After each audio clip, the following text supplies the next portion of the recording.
the tough guy, gangster roles. Rip your fucking heart out. Send it to your mother. And it was Joe Pesci. Hi, this is Mike Torsha, and welcome to Live Well and Thrive. I have a very special guest, Joe Cortese. I just want to say, I'm a big fan of your work. I know recently you were in The Green Book a few years ago, Nick Vallelongo's movie, and they've won Academy Award, and I think a few others with Golden Globe also. Yeah, we won a Golden Globe, couple of Golden Globes, and 3 Oscars, and we won the Toronto Film Festival. Oh, that's fantastic. So how long have you been acting, Joe? I started acting, my first play I did, I was 19 years old. I played Lenny of Mice and Men with my acting mentor, Al Ruscio. So I've been acting over half a century. So did it just happen one time that you said, hey, I could try that? Or did you have a passion after seeing a certain movie when you were a kid? You know, I was always a pretty good mimic. And my brother reminds me that we used to sit in front of the TV and watch The Lone Ranger. And I would go, that's what I want to do when I grow up. So it was, yeah, I was always attracted to it, you know. Now, did you have formal training? Oh, yeah. I went away to school. It's a pretty interesting journey for me. I went from the streets of Patterson, New Jersey, to the fields of Denison, Iowa. And when I was there, one of the courses you had to take was Introduction to Drama, you know, all the arts courses. And the teacher was a professional actor, Broadway, you know, stage, film, Hollywood. And he decided to get into the education part. And I walked into the class one day and I took the acting class and I got an A. So I figured I'm going to stick with this. And then I started to do play after play after play. And then I went to New York and I started doing off Broadway. I got a job one time hanging out in a place called the Pinth on 48th and 3rd. And I became the associate fashion editor for Gentleman's Quarterly. I did that for a year, but I had the acting bug. So again, I got out of the job and I started doing plays. And then I came to Hollywood and started doing a couple of bits here and there. And when I was about 27, I walked into an apartment on 37th and Park to audition for a movie that at the time was called The Bottom Line. And it was for the lead in the movie.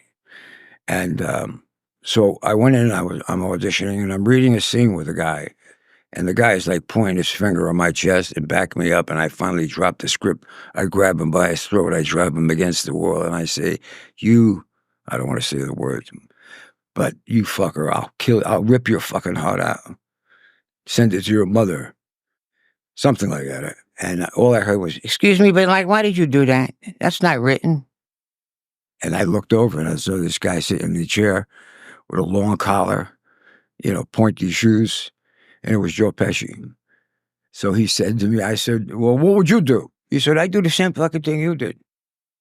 What are you doing for dinner tonight? I said, I don't have any plans. He says, yeah, what you do now? And then I was cast as the lead in a movie called The Death Collector, which was sort of, they call it now the mean streets of New Jersey. And it was me, Joe Pesci, Frank Vincent. And the picture got a lot of good notice, and that's how I started rolling. So do you feel you kind of favor the tough guy roles? Well, I mean, yeah, early on. And then, you know, I've always considered myself a character actor. I mean, I went from that to playing an Israeli paratrooper in Jerusalem, and the role I just played now, which is like most of the people that have seen the piece, it's different kind of character for me. I play a Greek diner owner in Asbury Park, New Jersey, who suffers from dementia. But in his dementia, he thinks he's Johnny Carson. Oh, wow. Yeah, it's kind of, it's, I think it's good. I like good that. Movie, yeah. Wow. So you take over Johnny's whole personality. You almost sound like him when you're talking? Well, you know, look, I don't believe that you become the character. I believe the character becomes you. Oh. Anybody who thinks that you become another person needs deep psychological help. Yeah. So, yeah, I mean, it's, you know, I've studied a lot, you know, I've workshopped a lot. I've been in a lot of acting classes. I had my own theater in Los Angeles with 15 or 20 other people called the Met Theater, so I always had my hand in the theater. And, I also started writing, and so I've written a bunch of screenplays, one that I'm just going to get into production, hopefully, called Charlie Lucky, the real American Godfather, and it's a biopicture on Lucky Luciano and how he helped the Allies win the Second World War and how he started the commission, which is a story that a lot of people don't know. But I'm just finishing the post on Here Is Yanni, and it's I think it's a good picture. Are they going for a streaming platform or a theater? No, theatrical? we're right now trying to submit to Venice, Toronto, Telluride, Great. and it's myself, Julia Armand, Kevin Pollak, Rosanna Arquette, and Eric Roberts. Great cast. Yeah, it's a good cast. Everybody's good. Must have been fun working with all of them. Yeah, it was great. I mean, I can't wait to start screening the movie to see what the reaction is. But for the few people that we have screened it for, they seem to like Do you it. have a distributor on it? Not yet. No. We made it with independent money Mhm. and didn't sell any territories off or anything like that. We decided that we would roll the dice and go the festival route and see what kind of action we get. Yeah, because I know a few distributors. So if you get to that point, I make an introduction because I talk to them all the time. They're always asking, "Do you have anybody who has a finished film?" Yeah, well, we have a finished film as of tomorrow. Great, We just finished all the credits, all the special effects, all the color correction, all the nice. stuff that you do in post, and a terrific composer, young composer named Forrest Gray, who's the son of whatchamacallit, Spalding Gray. And then Diane Warren, there's a Diane Warren song that's performed by Train in the movie also. Oh, she's amazing. Oh, she's magical. Yeah, she's great. Yeah, She's the she's best. wonderful. So, who would you? Well, what movie do you feel would be the one you're most proud of? That's a tricky question. I mean, there must have been one that kind of resonated with you, maybe the experience making it. Well, the first one, The Death Collector, was special for me, and the one I just finished now is very special to me. But along the way, I've done other stuff that maybe a lot of people didn't see, but I mean, I've done American History X, I've done Oh, that was a great movie. Against the Ropes. But yeah, there's, I did one TV special for PBS called He Wants Her Back, where I played this architect based on the life of Stanton Kaye, or prominent artist. And I kind of like that one a lot. Different. I like the stuff that's different for me, where there's a stretch. I mean, the tough guy, gangster roles, I do more than that, But you have this almost this intimidating presence, though. But when you smile, you lighten up the room. But you have a very serious look at times, So I think it's a natural, right? Well, I mean, maybe that's the way I look, but underneath, I'm pussycat. No, but that's great because, I think a lot of times actors, they pretend to be a character and people don't realize that they're totally not like that. And it takes a lot of acting chops to be able to become that character, shift the gears to be in that moment, And everybody that I speak to that I run into, like, love you, or at the Beverly Hills Film Festival. Everybody loves you.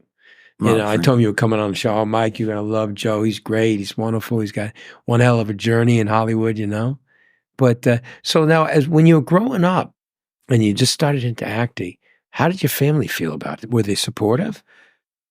Yeah, they were supportive. That's beautiful. Yeah, I'm blessed to come from a great family. I have a brother, 2 sisters, great mother and father. It was. I'm blessed to come from a great family, so they were always supportive. Was anybody else in your family into acting, or was it just you? Nah, they were a bunch of hairdressers. Wow. My mother was a hairdresser. She had a beauty parlor in the basement of our house. Then my brother became a hairdresser, and then my sister became a hairdresser. My one sister, Rosemary. Yeah. Wow. I remember Sly would tell me stories about his father. He was a barber. Yeah, his father was a barber, right? Yeah. He was a tough guy. Yeah, he had those. I saw pictures of him. He had like huge Yeah, his forearms. muscular forearms and just never really lifted, you know, it's just amazing. Yeah, Tough guy, but no, really, I mean, I really love the fact that your family was supportive. So I've listened to so many people that, like this one young lady was on last week, and her mother and father are doctors, and they disowned her really. because she pursued acting. But sure enough, she paid for her own school in New York to go for acting, graduated. Her first audition was Ballers with The Rock, and she was in the whole third season, Right. and her career took off. Now her parents are so proud of her, but it took that point for her to say, "Hey, this is what I want to Yeah. do in my life. I'm going to pay for my acting. I'm going to my lessons and so on." Well, I admire that. You listen. If you have a desire to do something, in my family, like I say, I was blessed to have a lot of love. Not that they ever mentioned the word much, because back then that wasn't the way. But they were supportive. And then, of course, when I started to be on television and movies, they were excited. Yeah, they were excited Yeah, for me. well, you're blessed because I really feel that you need that support. You know, especially when you're young and you've got ideas and dreams of doing something. It's so nice when you have the family behind you. You know.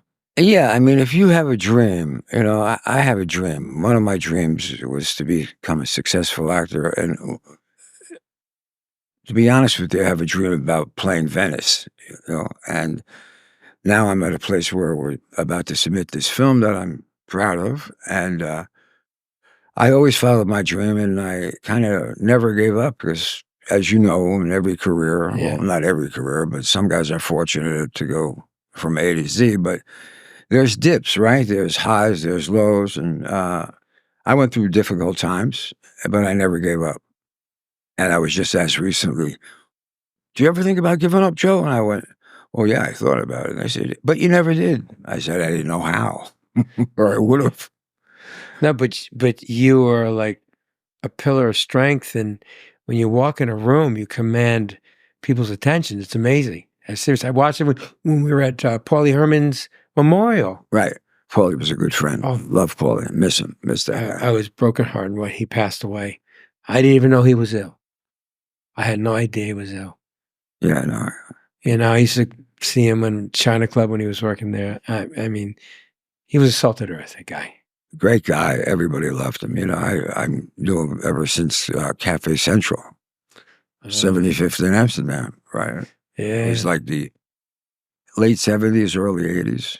that was Yeah, the that was the place. place. Remember, Chucky was on the other week talking about Cafe Central. Yeah, How it was a pivotal point of his life. That's when he started his bodybuilding, bodyguarding right. career was there because he met all these people and they hired him to be a bodyguard. Yeah, it was definitely the hang, for sure. The whole Upper West Side then, in like the early 80s, was the place to be. We did, and then of course Studio 54. What's that? Studio 54. Studio 54. Yeah, of course. That was amazing. Oh, Yeah, it was that was probably that era was probably the best era of my life. mine too. I tell people the 80s was the most incredible period of time to especially be in New York. Yeah. There was so many fun things to do. And all the little restaurants, just fun places, people with great energy. There's no Me Too or Yeah, it was there's a none of that different bullshit, world. right? This Too life was bad we good. can't get back to that. Yeah. Well, now everybody's got a camera. You got to be careful what you do, what you say. You know, it's almost like we're always on the spotlight. And I feel bad because when we were in the 80s, it was like, you just go and enjoy life. Yeah. You know, and when I'd walk in the Studio 54, the celebrities, and average people just got along. Nobody cared who was this. Nobody was, oh, now the celebrity comes in, paparazzis are up their butt, you know? Even the 70s, from 70, the late 70s, mid to late 70s was a great time too. It just kept rolling and you never thought it was going to end. Yeah, yeah, I know. But, I flash back to it. I look at old photos of the bell bottoms and those high-heeled shoes. Remember? Or Oh, the yeah. disco days, Ooh, yeah. No. you know? Long collar shirts. Yeah, well, you know what? When I would go out, like you probably did too, I wore a suit. And if I was with my girlfriend, she wore a black cocktail dress. She had her high heel shoes. Hair was all done up. Nails done. Now, Now wow. everybody's a bum. Everybody dresses like a bum now. Oh my God! It's the boyfriend. I was Yeah, at it's, you know, I was at Craig's. There was this girl that had a lovely, like, beautiful outfit on, hair done up, earrings, beautiful, and she's with a guy with a baseball cap. He had a hoodie. right. And he had gym sweatpants. So I was with Frank Stallone. It goes like this to Craig. Craig, what are you doing? He goes, what are you going to do?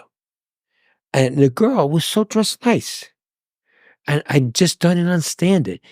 If my father saw some guy take my sister out, send him out. Get out of here. Right? No, my father was tough. But what's wrong with it? Must be low self-esteem.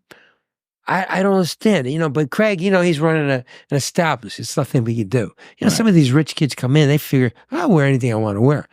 So it's kind of tough for him. But the girl, and a lot of the girls come dressed up, but the guys are wearing just like a slap. I don't. It's just so the dynamic has changed, right? Yeah, no, for sure, for sure.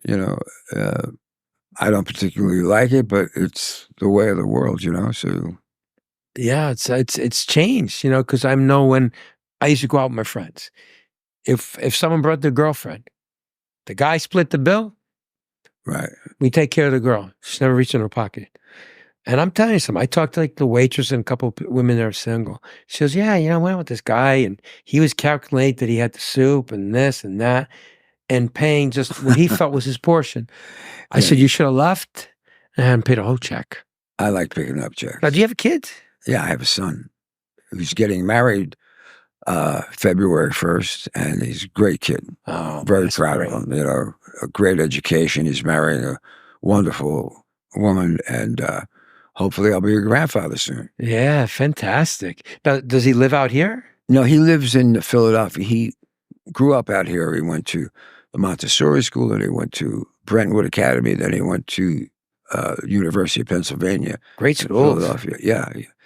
And he now is working in the finance business. He started, when he graduated Penn, he went to New York and started working in the sports business because he's a sports nut.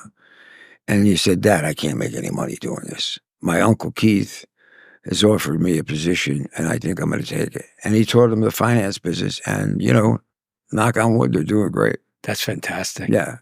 So now, were you originally from, was it Jersey or New York? Jersey. Okay. What part of New Jersey? Patterson. You know where Patterson is? Yeah, of course I do. It was Patterson, North Jersey City. And, I grew up from my house. I was standing out of the roof. I could see Manhattan. It was like 12 miles from Manhattan. So I would go into the city when I was 14, 15. I would go with the older guys, Yeah. I had a bar tab in Patterson and I used to cut blackjack games. So I'm glad I got out of that because I would never be here today if I would have stayed into that. What that life you might would have get been. caught up in that. I remember so many times driving from Jersey to go to New York City when I was staying with some friends in Jersey, crossing the George Washington Bridge. Isn't that beautiful? Yeah. Those Or the bridges- tunnel, going through the tunnel. Yeah. And the Brooklyn Bridge is beautiful. Where'd you grow up? And White Plains, Ah, Westchester County. right. But then, I dated a girl in Jersey, so I lived there for a while. But I mainly lived in Westchester County. I'd come into the city to, because I was a trainer. I was a champion bodybuilder. Then I started Right. training people and down in Wall Street. So I used to come into town. It was so funny. One of the gentlemen that I actually was training and I was his bodyguard was the attorney Roy Cohen. He was one of my clients. And he Know that introduced me guy. to Steve Appel Right. and all the people at Studio 54, and then the Xenons, the Underground, the Limelight. So when I went with Roy, Mm-hmm.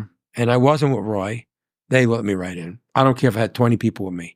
There's like, Mikey gets in anytime. So I got into the club circuit, Right.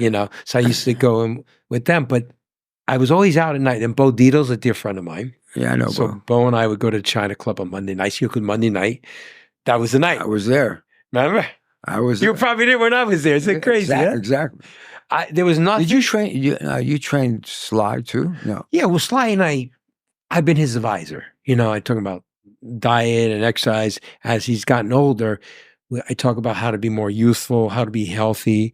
Frankie and I trained for many years, his brother, Frank Yeah, I know Stallone. Frank. Really. But I worked with Al Pacino. I worked with him for a few years. Yeah. Really? I got him ready for the movie Insomnia with Robin Williams. Right. Because when he was doing the movie Heat with De Niro, they had outside of the bank when he's chasing after him, Yeah. he tore his hamstring right off the bone. So he said, Mike, they had to shut down everything for like 5 weeks. Cost them millions of Really? dollars. So he goes, listen, I have this scene. I'm going to be running in the woods after Robin Williams. I can't have that happen again. So I started training him for it, and he got in great shape. And then, he said to me, hey, listen, Beverly just had the twins at the time. He goes, I want to be able to dance at my daughter's wedding, both of them. And he goes, Mike, you got to keep me in shape. So he's so funny. So I said, okay, Alka. And when I met him, it was at the Shutters. And he had this beautiful balcony overlooking the ocean. And we're talking. He goes, Mike, Beverly was thinking maybe I should try Pilates. I go, wow, do you know what Pilates is? Yeah. So he goes, no. I go, it's like a bed with springs. They put these straps around your ankles and they pull your feet behind your head. He goes, fuck that. Fuck Pilates.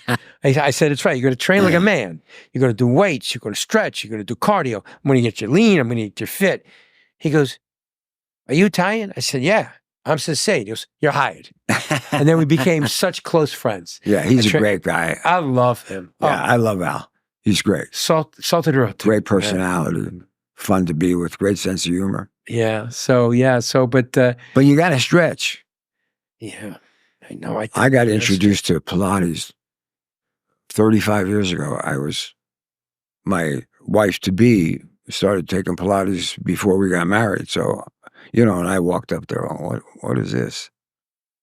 I just took a stretch class this morning at the Stretch Lab. And then I go to they're the gym. great. Oh, Yeah. I love that place. Yeah, it's great.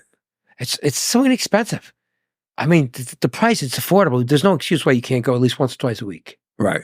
And the fact that they help you, they walk you through It's so the movement. important as you get older, I mean, I can see myself starting to, but now that I stretch, I feel. Well, you look healthy. You look great. You look vibrant, I'd like to get a little more cut up, but other than that, I try to work out at least 4 or 5 times a week. Well, here's the thing is, the stretching, the Pilates, the yoga, it makes the body more limber, but it's the weight training that's going to bring out the density, the hardness, the vascularity. So that's why when I worked with Al, we did a lot of weight training. We did cardio, but I would stretch him before and after the workout. Right. You got to do it after too. Yeah. Yeah. He goes, Mike, this is the best part of the workout. Because Al's running joke was, and he told me this when I first met him. He goes, whenever I feel like exercising, I lay down till the feeling goes away. That's when I first met him. So when I was working with him, I would stretch him. He goes, oh, man, yeah, it feels great. He'd jump up and he'd go, wow, I feel amazing. He goes, Mike, my posture's better. So one time he said to me, he goes, Mike, meet me in Brentwood at the dog park. I go, okay. So I meet him over there. He goes, let's work out over here. So I go, oh, shoot, all right. I go in my car, I get a beach towel and a little towel, and we walk around the dog park. And then there was like this tree with a little shade and grass. I said, this will work. So I had Al lean on the tree and stretch. He stretched his quads, his hamstrings. Then I put the towel down, the big, beach towel and the towel under his neck. And I had him do some core work. And then I had stretched his hamstrings and flipped him over, did the quads. He goes, okay, I'm ready. He went and played, he loved softball. Yeah. Plays every weekend. He said, I played the best I ever since working out with you because he was more limber. He was never stretching in his whole life. And the stretching was the most important part of this whole workout with him because he felt like he could move around. His back was loosening up, and he just did it organically, but he just loved softball. So we would go there once a week to do this outdoor workout and then a gym up in Mulholland Tennis Club where they had a weight training gym. So after a while, there'd be hundreds of people just with cameras taking pictures. Just to see, they said, yeah, Al Pacino comes to the park on Saturdays and he's working out on the field. And after a while, we had to stop going there because there were so many people taking pictures of us. All right. And this was years ago when he was really, in his peak, right? Mm-hmm. But I had a lot of fun with Al. Yeah, I've hung out with him a few times. He's a lot of fun. You know, Who are people some of love the it. other actors that you work with that you really admire? Well, I worked with Russell Crowe recently. I love Vigo. I work with Vigo. He seems like a solid He's guy. one of the best. He did something great to me. In the Green Book, there's a scene, right? When I walk in, I got the hat on, and I checked the hat, right? And then in real life, it was Sinatra. And then Tony Lip went in and took the hat. Sinatra came out, went fucking crazy. Then he goes around the corner to Jilly's, because Jilly was right around the corner, and Lip throws the hat on the table, and they became friends, right? Wow. So we're shooting a scene. The last day I was working, right? And we shoot the hat scene, the end part of the hat scene. And it was about 3:00 in the morning. I wrapped. I went back to my hotel. At 6:30 in the morning, I get, Mr. Cortese, open up, an emergency. Holy shit, man. I wake up, I got like Nick Nolte here. And it's security. I open the thing, there's a security guy. And I go, what's going on? And behind him, I see Nick Fallongo, Pete Farley, and Viggo Mortensen. And Vigo's got the hat. And he goes, Joey, what's right is right. You got to have the hat. And he hands me the hat. It's great. That's an amazing It's a good story. story, You still have the hat? Oh, yeah. That is so amazing, man. People have offered to buy it. When the price is right, I'll sell it. No, I would never sell it. But, I love Danny Aiello. I love working with him. Oh, Danny, God bless his soul, man. Yeah, he was a close He left friend. too soon. Yeah, so there's a couple of guys out there. I've never worked with Al, but I would love to. I had some really good work with Pesci and I in the first movie I ever did. How is he? I've never met Pesci. He's a good guy. He's a good guy. Yeah. It was great to work with. We had a lot of fun doing that movie. I can It's a imagine long story. with him.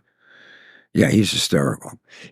Paul Savino was a very dear friend of mine. You ever work with Paul? Yeah, I did. I can't remember what it was. Yeah, I did. So Paul never exercised. His exercise was tennis. So he used to go to this private hotel in Bel Air. And we used to go in the private courts back there, and we hit balls for hours. But he would tell me funny stories just about life. Yeah. And he loved to cook. And on Sundays, he'd invite And me over. sing. Oh, let me tell you something. On one of my birthdays, I think it was my 40th birthday, I invited him to the Palm because my tradition was to have all my friends on my birthday. I treat all my friends, about 20, 30 friends. So Paul goes, all right, Mike, I'll come. So he shows up. And of course, I had a few beautiful ladies because he always loved that. And the finest wines. He loved the wine.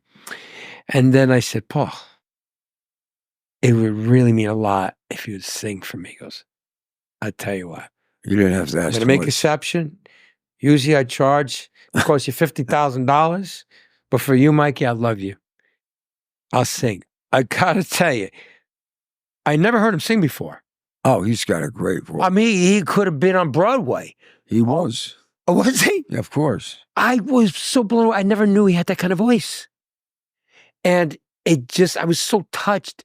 And he just belted it out. Then he sang another song. And he's drinking more wine. And he's singing another song. And all my guests were like, Paul Savino singing with us. Oh my God. Because they're not around actors a lot. Right. Right. And he was just a lovely soul.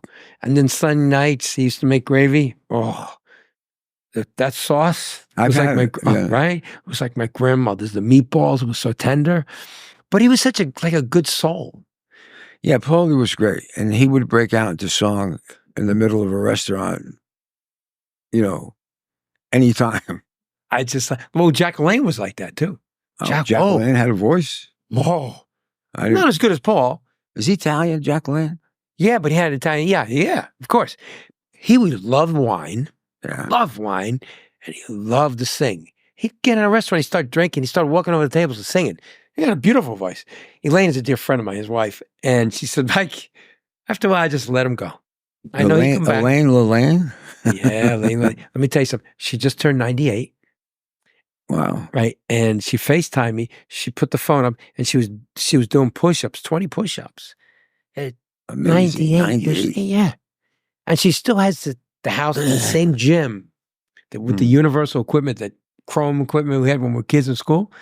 the same old equipment with the gold upholstery on it. But I could just picture Jack in there because I remember seeing Jack at his prime, man.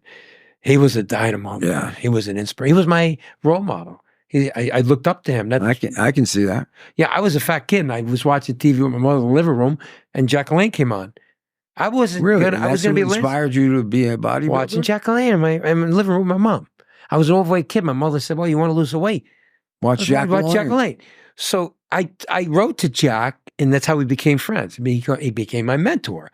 I would probably be with 5 kids, probably no hair left on my head, and fat bastard like my father, running a landscaping business because he said, "I gave this business, I built it for you." I said, "No, I want to be a bodybuilder. You're gonna be gym bum. How you gonna make money?" I said, "I'll find a way." Of course, I ended up being a trainer, very successful. My father was proud of me later on, but in the beginning, oh, like this. Really? What are you, crazy? Sicilian? Oh, Calabrese. Calabrese. Oh, that's worse. Sticky. Tutti. Right? My father would make fun of my mother. He goes, you Sicilian. She's like, good. And my mother goes, no, you're hard-headed. It's worse. So they had this battle. So when you were telling me, man, I wish my father was supportive. My mother was supportive. My father, I had built a gym in my basement.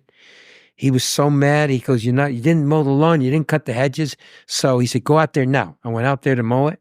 He came in with a sledgehammer, broke my steel plates. I had built these beautiful pulleys. I read from Popular Mechanics how to build a pulley system for pull downs and press downs, right? Tore it apart. So I moved out of my house. I think it was like 16. Well, I moved next door to my uncle's house. He gave me rent me a room because he said, "You're going to sleep here. You're going to pay." That's how the times are, right? But until I just got all these championships, my father hated that I lifted weights. He thought I was crazy. You're going to be a nothing, a nobody. You know how Italians are. So when you were sharing with me about your family, I was like, man, I just wish my father was. Yeah, my father was a little different. He was very supportive of what I did. Because I think underneath somewhere he was a frustrated actor. He would write beautiful poetry. My father worked in a factory. He worked in the silk mills in Patterson, and my mother was a hairdresser, I mean, they were salt of the earth, blue collar people. That's wonderful. But he was very proud of me. And that's where you get the work ethic too, right? Oh yeah. What did your father do? Like, what was he? He was a hairdresser himself, or your mother? No. My mother was a hairdresser. My father was a factory worker. He worked. Patterson's known as a silk city. Okay, so they have dye houses, and he was a factory worker. 12 hours a day, 5 days a week. That's tough. Tough, very tough. He actually passed away from emphysema, which I think was... It's from inhaling all that? I think so. Yeah, it had something to do with it, for sure. But he was a beautiful guy. I loved him. I hear people, living out here, and I've met a lot of people. I know a lot of people, right? Yeah. And I listen to when they talk about their family, and then I realized how fortunate I was. Yeah. Because I came from a family that was a lot of love. My mother had 7 sisters, and they all had 4 kids. So I had, Wow, you got a big family. Man. Oh, on Christmas, there'd be 30 kids running around the house. I now that I've grown up, I miss Christmas with the family. I still do. When I was married, and still to a certain degree, but we used to have the 7 fishes, the octopus, everything. Soup to nuts. We'd have the Christmas Eve was all the fish. Yeah, tradition is, right? There's something to be said about tradition. And all the women be in the kitchen for hours, right? For that meal. They cook. The men we watching football, whatever. Right? Yeah. But I got to tell you something. It was not like when I walked in my grandmother's kitchen, I smell the garlic and the beautiful scent of the food. I can cook. I'm not saying I'm a great cook, but I know how to make a sauce. I know how to, make veal parmesan with fish, whatever. I can cook Italian, right? Nice. I taught my son, because I wanted to give him, one of the things as a father I wanted to pass down to him is a tradition. Yeah. And he cooks great. That's fantastic, man. I call him, he's an old school guy. even though he's young. He's 32 or 3. Is he ever going to come out here? Visit? Oh, yeah. Let me know. I'd love to meet him. We'll go to Rails or something. Yeah. Bring Frank, and bring a whole crew. Yeah, for sure. He wants to move back here, after he gets married. But right now they're doing so well, and there's a chance he might have to relocate to Florida, which is not so bad. But yeah, he's a Cali kid. He wants to be out here for sure. Well, you can't beat this weather. No, yeah. He grew up out here. All his friends out here. Yeah. So, yeah. Well, Joe, I got to thank you for coming. Oh, it's been a pleasure for me, This was Mike. fun, man. Getting to know you better, We got to break bread, brother. Well, let's plan it. We'll definitely do that. Yeah, we went to. You ever go to Angelini? So many people told me about this restaurant. Is it really that good? The guy I think he's from Rimini, Big Gino. The food is phenomenal. Yeah. It's right on Beverly Boulevard across the street from El Coyote. Oh, yeah. So I used to go there a lot, yeah. And then I go to, right now in LA, there's so many Italian restaurants. You got your pick. They have as many Italian restaurants, I think, as good as New York. I went to Cipriani's. Cipriani? It just opened up in Beverly Hills. Yeah. Just opened, right? Just opened. But, I like How the was food. it? Was it? Yeah. How about you go to Il Pistaio? You go to Via Loro, Il Pistaio, Portavia, Ibaldi. Great. Right? I run into Al all the time over there. I go to Ibaldi. He's always in there. It's like, Al goes, Mike, you following me? I go, no, you following me? He just loves that restaurant. Okay. So I just want to thank you for watching the show. And please remember, subscribe. We need your support. Hey, thanks for watching this episode. Got great news. The merch is ready. You're going to see an array of all kinds of great products. Go to operationfitness.com. If you want to order anything, click on my store. Thanks for your support.